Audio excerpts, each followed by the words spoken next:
Hello guys! Welcome to another video. So ngayon, nakabili tayo ng bagong auto bell timer. At ito siya. Napakagara. Very nice. Anyways, mura lang to sa Shopee. Makabili kayo sa Shopee or sa Lazada. And then ginagamit to sa mga school. Pwede rin sa mga offices. So kadalasan sa school talaga to. At check ka, if you buy this, may kasama tong bell. Yan. So may bell tayo. But if kung gusto nyo, marami kayong bell na i-attach sa mga sa mga offices or sa school, so you have to extend and buy another bell. But the main natin, yung timer natin is ito lang. Alright? So papakita natin sa gilid kung anong mga parts nito. Alright? So maliit lang, no? Mahawakan lang sa kamay. So first, we have a quick tour lang sa mga parts ng ating bell. So makita dito yung LCD, we have buttons, and we have indicators. So yung mode, dito tayo ipe-press lang natin para sa main screen natin makikita natin yung time. Tsaka if i-mode natin yan, makikita natin yung different setups that we can adjust like that. So program, dito tayo magpo-program para mag-bell yung bell natin or mag-ring yung bell natin. Press it again, you can see the error if may error tayong makikita. At saka press it again, nakita natin yung delay or time length sa pag-ring ng ating bell. Press the mode again, babalik sa main natin na yung clock display. Then we can have another button, select. Yun yung magsiselect para makaset tayo. Quick lang to ha. Plus minus para mag-adjust sa ating pag-program later on. Pakipakita natin. Then we also have auto and manual.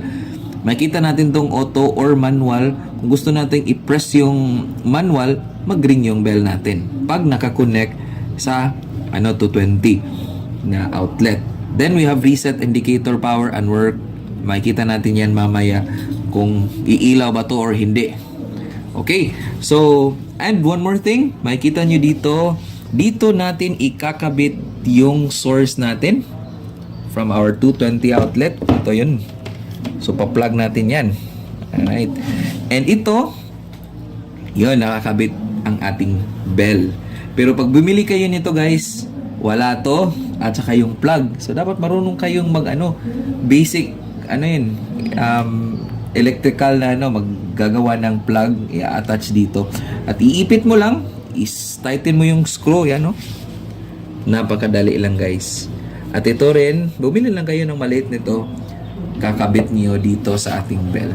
Yung yellow na wire, yun yung nakakabit sa loob ng bell. Okay?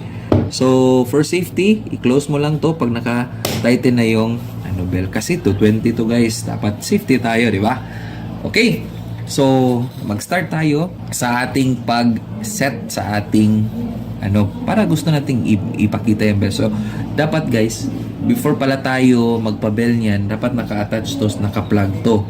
And itong LCD guys, hindi to lalabas. Walang lalabas dyan pag walang battery sa likod. So, papakita ko may dalawang battery dyan. Ayan.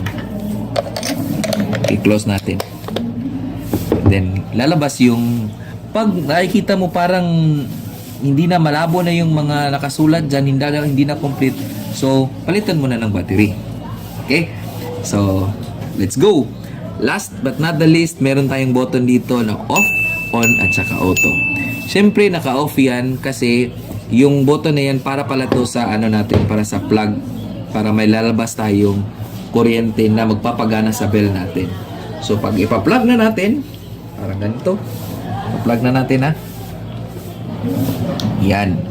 After mag-plug, nakita mo yung indicator na may power na sa loob nito at pwede nang magbigay ng signal para mag-bell or mag-ring ang ating bell. Alright. So, nakita mo yung on. If i-on natin to guys, syempre, maglalagay ng kuryente, magbe-bell yan. Yan. Off natin. So, nagbe-bell, right? Kaya pala guys, hindi pa namin na-adjust nito. So, didikit yan at saka magbe-bell ng maraming beses. Ayan. Testing lang yan eh. So, off. Kasi in-off ko yan. And then, meron ding auto. So, syempre, doon tayo sa auto kasi magsiset tayo, magpo-program tayo ng mga time para hindi na tayo magmamanual o press, di ba? Yan. So, ready na ba kayo? Magpo-program na tayo. Okay, so start na tayo mag-program. So first is, pindutin mo yung mode kasi so TC means time clock. Ito yung clock natin ha. Tandaan mo, 10:08. So, program. So, dito makikita mo yung 9:30. So, this is for the hour, minute, at saka ito, hindi to seconds. Pag sa program mode tayo, ito ang naka-indicate na first group ito ng pag-program natin. Makasave kasi tayo ng iba't ibang time para mag-bell ang ating mag-ring ang ating bell. So ito ang pinaka-first na program natin. We will set this to 10 ano ba tong time clock is 10:08. So sige 10:15 ba? Sige 10:15 balik tayo ha. So program ito to 10:15. So unang program to up until 80. Makikita mo rin dito sa taas na we have Monday, Tuesday, Wednesday, Thursday, Friday, Saturday and Sunday na hindi lang lumabas. Palabasin natin yan mamaya. So dito natin isa-set kung gusto mo nating mag-ring by exactly 10:15 sa Monday. Kung hindi sa Tuesday, hindi natin i-off lang natin. Kung gusto natin sa Wednesday, i-on and so on. Okay? So yan ang pag-set sa time natin. So currently, it's 10:09. Again, by the way guys, baka mag-ask kayo bakit bumalik kasi pag wala kayong pinindot, may kayo idle time, babalik yan sa main screen. So let's program it. To start program, just press on select. Okay, so ito yung first group. So hindi natin gagalawin yan. Press select again. Start tayo sa time.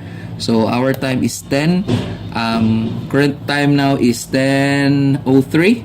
So pa-ring natin ng 10 at saka 10 minutes. So select again para dito tayo mag-adjust. So pwede nating i-minus pababa tayo kasi we will set this to 10:10. Okay. So yan na. Press select. If okay na yan, press select para dito naman tayo sa days. Okay, so Monday. Naka-indicate dito sa ibaba on. Kasi gusto natin mag-ring at exactly 10:10 on Monday. If kung gusto niyo i-off yan, just press negative or minus sign. Yan, naka-off yan, di ba? Gusto mong i-on, press it on again. Okay, so Monday is already turned on. So sa Tuesday, anong gusto mong mangyari? Naka-turn on lang. So kung Wednesday naman, plus the plus sign again, it will go to Wednesday. On rin, gusto ko rin on kasi weekdays yan eh. On rin sa Thursday, sa Friday on. How about Saturday? Diba, normally naka-off. Kung gusto mo sa Saturday kasi may klase hanggang Saturday, turn na ng plus mo lang para sa Saturday mag-on. Mag-on yung sa Saturday. Sa Sunday naman, off lang. Okay? So, hindi natin kasi walang klase sa Sunday. Plus sign again. So, makikita mo dito, hold on, makikita mo dito, no, naka-on yung Monday, Wednesday, Thursday, Friday. Sorry, na-off yung kung ano ba to? Saturday. On na yan. Sunday off, Monday on, Tuesday on, Wednesday on, Thursday on, Friday on, Saturday on, Sunday off, balik sa Monday naka-on. So okay na. So ito lang pala guys, tago lang to, on at saka off. Okay? So ganyan lang. Kasi pag mo plus, pupunta na sa kabilang day. Kita mo? So for example, yan off. If pag i-on mo yan, yan, babalik ng on. Pag gusto mo nang lumipat sa Tuesday, plus ka. So, lilipat na yan. On, off, or on, off, on. Yan. Okay na? Sige. So, pag okay na kayo dyan, gusto mo yung, sa first program pa lang natin to, press lang tayo ng mode para mag-save na yan. No error.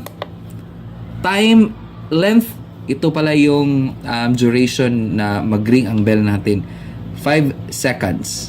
So, wag naman nating iset to 1 hour or yung minutes kasi ang tagal mag-ring yan. So, select lang natin. Press select again para pupunta dito sa seconds. And then plus kung pahahabain natin yung ring or minus para dyan lang sa 5 seconds. If okay na, press mode. Alright, so babalik na tayo sa atong clock. So, remember, it's 10:10. So, hindi, lumagpas na tayo kasi ang daldal ko. So, balik tayo. Lagay natin to sa 10:15 na lang guys. Okay? Kasi ang daldal ko eh. Sige. Program again. Select para makita nyo ulit. Alright. So, 10:15 plus natin to. 14 lang. So, hindi na natin gagalawin yan. Press mode na.